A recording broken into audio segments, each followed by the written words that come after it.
eu gostaria de falar um assunto com você, que é um assunto que eu escuto muito no meu consultório. Na verdade, é uma pergunta que os pais me fazem rotineiramente. Eu sou odontopediatra, o meu público exclusivo de atendimento é o infantil e os pais, quando me procuram, eles me procuram para fazer uma avaliação clínica, principalmente preocupados com a saúde bucal no que diz respeito à prevenção de doenças como cárie, doença periodontal, mas também em relação ao alinhamento dentário desde a infância. O que me deixa muito feliz, saber que os pais já estão prevenindo as maloclusões desde cedo, que os pais já estão acordando para a importância da prevenção, não somente na saúde bucal, mas na saúde geral como um todo. E uma pergunta muito comum é a seguinte: quando é que a gente pode começar a tratar as maloclusões nas crianças? Somente com 12 anos? E é essa pergunta que eu gostaria de fazer para você. Você vai esperar seu paciente completar 7 ou 8 anos para iniciar um tratamento de maloclusão? Ou ainda 12 anos para iniciar uma ortodontia fixa, corretiva? Ou você vai agir logo? Por muito tempo, o foco no alinhamento dentário foi, exatamente como eu acabei de dizer, o próprio e exclusivamente alinhamento dentário. Isso tem mudado com o advento da odontologia miofuncional, quando o odontopediatra, o ortodontista, eles fazem uma abordagem no alinhamento dentário do paciente, o foco sai daquele simples posicionamento dos dentes na arcada dentária e transpõe, ou seja, vai agir na causa do desalinhamento dentário. Quais são as causas mais prevalentes das maloclusões? Nós temos as causas ambientais, os impactos de força sobre as arcadas dentárias e sobre os dentes propriamente dito. Vamos entender como isso funciona. Desde que o bebê nasce, existem duas possibilidades, infelizmente. Existe a amamentação, que é o aleitamento natural, que deveria ser único e exclusivo, porém existe também o aleitamento artificial. E nesse ainda imperam os bicos artificiais. Alguns pais e mães ou responsáveis inteligentes já estão optando pelo uso de copos quando a amamentação não pode acontecer, o que é o ideal. Porém, a maioria que opta por deixar a amamentação ou por alguma necessidade precisa iniciar o aleitamento artificial, acabam cedendo ao uso dos bicos artificiais. E o que é que os bicos artificiais vão fazer? A gente tem abordado isso aqui nos nossos canais exaustivamente. O que é que os bicos artificiais vão fazer? Os bicos artificiais, eles têm um impacto muito grande, primeiro na postura de língua. A língua vai ficar rebaixada, posteriorizada, então ela não vai ter o efeito positivo que ela teria sobre as arcadas dentárias, principalmente sobre a maxila, que é onde ela deve repousar, no palato, proporcionando então o desenvolvimento da maxila e, consequentemente, o alinhamento correto da arcada dentária superior. A língua ficando rebaixada, essa força positiva que deveria exercer no arco superior vai ser exercido inadequadamente no arco inferior. E com isso, outras maloclusões podem acontecer.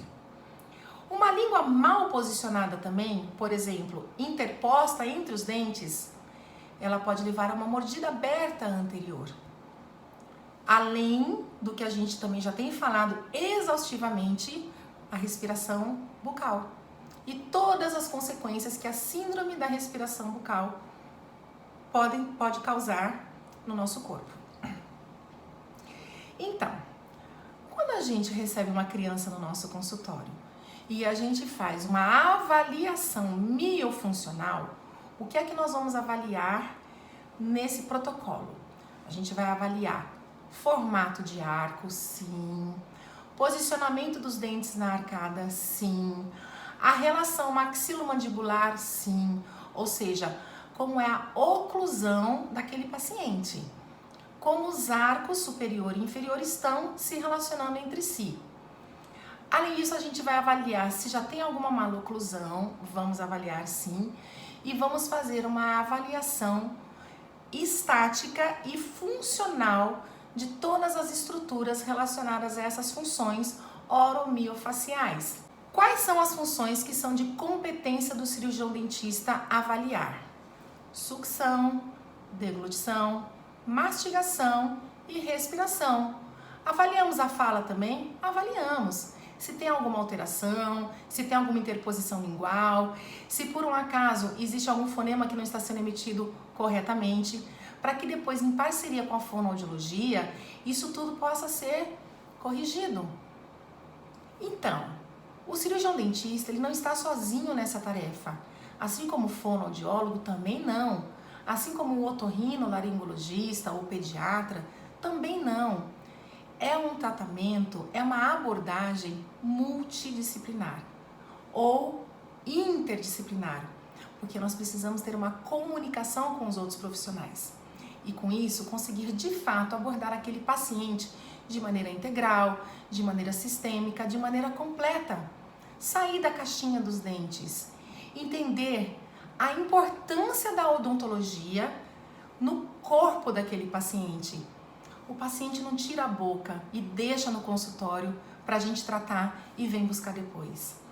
Existem músculos, existem articulações, existem funções, existe o processo respiratório que tem um impacto muito grande.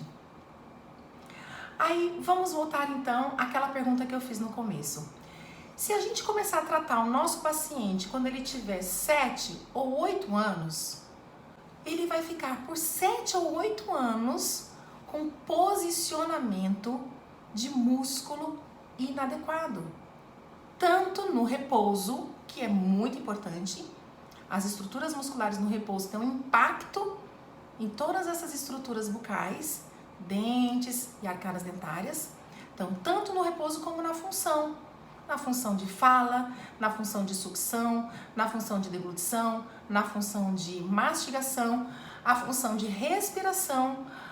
Todas essas funções têm um impacto muito grande sobre o alinhamento e posicionamento dentário.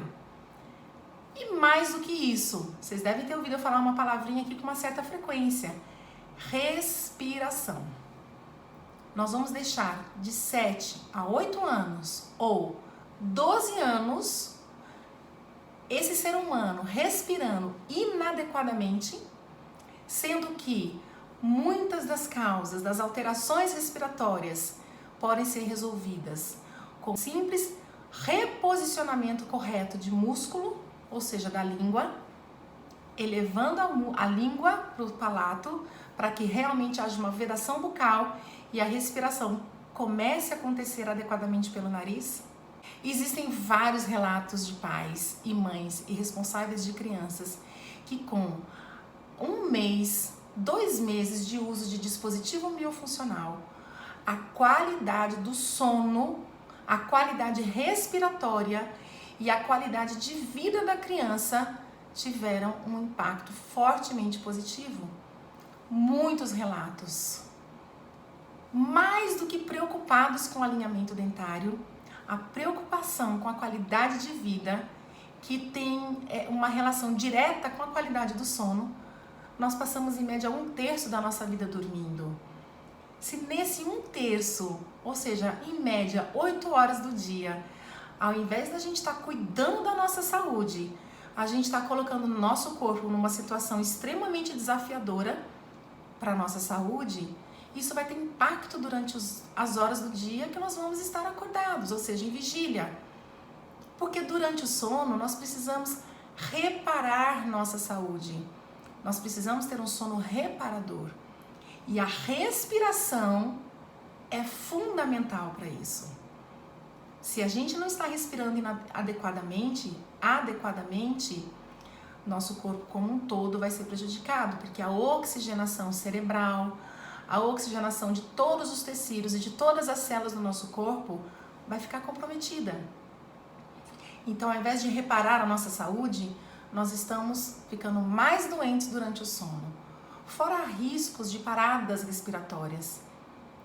Frequentemente eu recebo vídeos de crianças dormindo que roncam, que babam, que rangem os dentes e que fazem parada respiratória por alguns segundos, se prolongando a quase 1 minuto. Será que isso é saudável?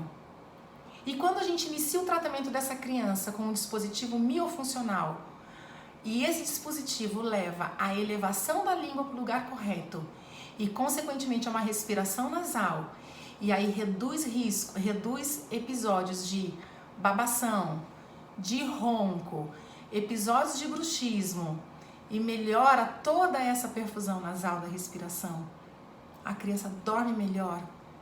Será que é importante a gente começar essa abordagem lá no comecinho, 2, 3 anos, até mesmo antes, fazendo uma correta orientação para os pais e para os responsáveis em relação ao uso de bicos, em relação à mastigação, em relação à amamentação no pré-natal odontológico? Qual é o momento, então, da gente abordar? Se uma criança chega no seu consultório com 3 anos de idade e você já vê maloclusão, isso vai corrigir espontaneamente, será? E o que está causando essa maloclusão? O que está causando essa maloclusão? Vai corrigir espontaneamente ou essa criança vai acabar numa cirurgia de adenoide e de amígdalas? Vamos pensar um pouquinho sobre isso? Eu queria deixar essa reflexão para vocês hoje, para que você possa sim fazer uma abordagem completa no teu paciente e pensar sim em tratar as causas que estão levando ao alinhamento dentário. Tá certo? Espero que vocês tenham gostado e qualquer dúvida pode deixar aqui embaixo no comentário, que nós vamos ter o maior prazer em responder.